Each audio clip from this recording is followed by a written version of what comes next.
Dans la vallée reculée de l'Omo, au sud-ouest de l'Éthiopie, loin de la civilisation moderne, vit une tribu unique, connue sous le nom de Souris. Leur culture est si forte que malgré leur isolement du monde civilisé, ils sont aujourd'hui connus dans le monde entier. Apprenons à les connaître aujourd'hui sous un nouvel angle et entrons dans le monde de cette merveilleuse tribu africaine.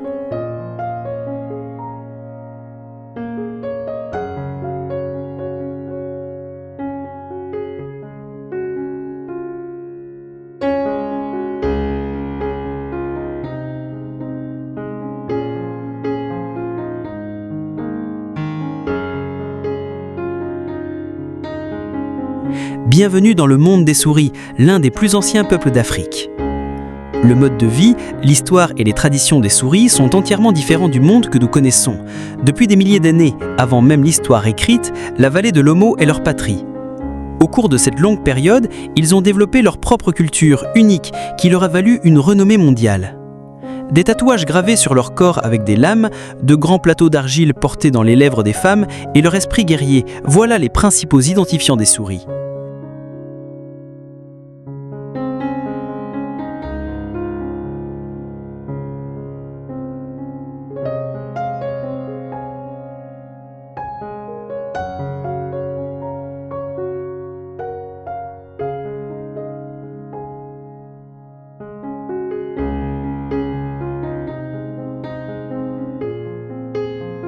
Bien que de nombreuses tribus africaines soient dépeintes comme féroces, la réalité est tout autre.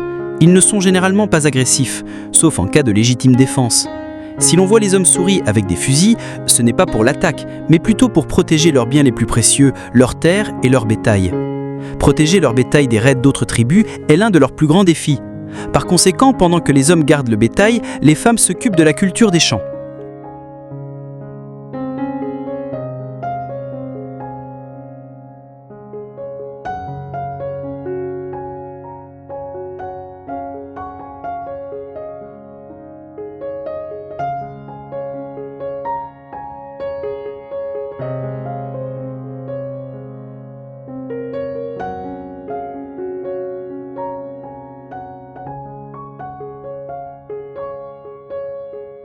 Le sorgho, un type de céréale similaire au maïs, est leur aliment de base et revêt une importance extrême pour les femmes.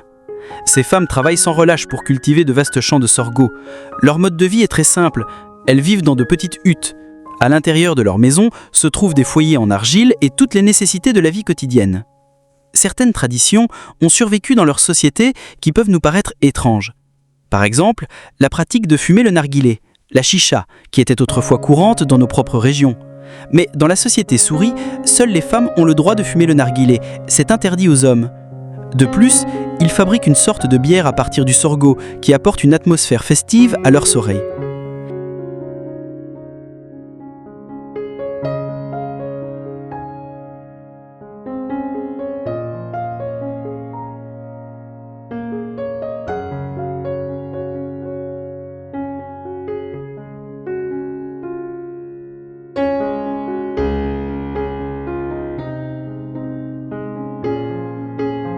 Les plateaux labiaux des femmes souris les ont rendus célèbres dans le monde entier.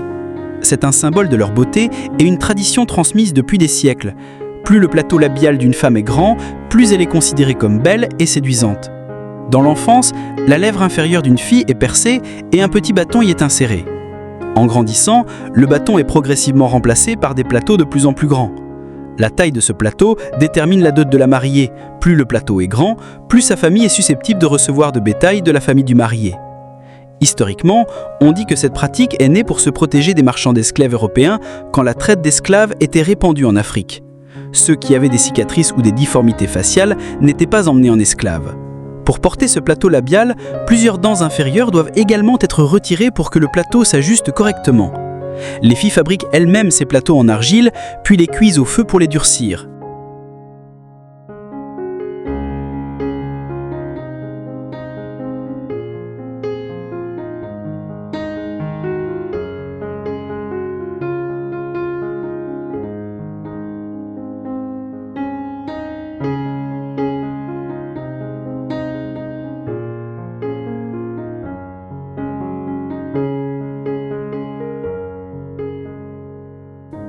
Cependant, cette tradition a aujourd'hui une signification différente pour la nouvelle génération. Comme le dit une femme souris, « Ma mère, mes tantes et même ma sœur aînée portaient un plateau labial, mais je n'en ai pas porté et je ne veux pas en porter. On m'a percé les oreilles quand j'étais petite, mais si j'avais compris alors, je ne l'aurais jamais permis. » En revanche, une autre mère déclare « Mon bonheur réside dans l'allaitement de mon enfant. Je veux qu'il grandisse fort, qu'il soit en sécurité dans mes bras. Tout ce que je le fais pour son avenir. Notre bonheur est de porter cette tradition dans notre corps et de la transmettre à la génération suivante. » Un autre moyen d'exprimer la beauté est la scarification, ou les tatouages faits avec des lames sur le corps. Plus une femme a de cicatrices, plus elle est considérée comme attirante pour les hommes.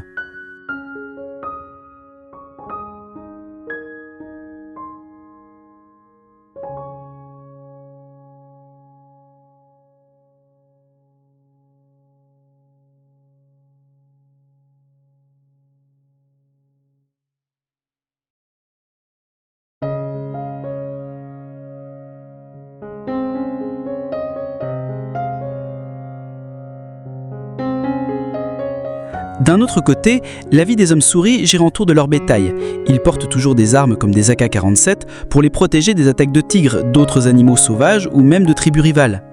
Ils ont une tradition sportive appelée Donga, qui n'est pas seulement un jeu mais une forme d'entraînement au combat. À travers ce jeu de combat de bâton, ils enseignent les techniques de combat aux futures générations de guerriers. Avant le jeu de Donga, un rituel spécial est pratiqué, boire du sang de vache frais. Une veine dans le col de la vache est calmement percée avec une flèche pour recueillir le sang, puis la vache est relâchée une fois terminée. Cela ne cause pas de dommages majeurs à l'animal. Bien que cela fasse partie de leur tradition, ils aiment profondément leur bétail car il les maintient en vie grâce à son lait et à son sang. Dans les mots du chef du village, « J'aime tout le monde dans ma tribu. Bien que le monde extérieur nous considère comme redoutables, nous voulons la paix. Nous étions autrefois une seule et même tribu, mais la division a engendré la guerre entre nous. Notre terre et notre nombre de bétail diminuent, il est donc de notre devoir de les protéger. »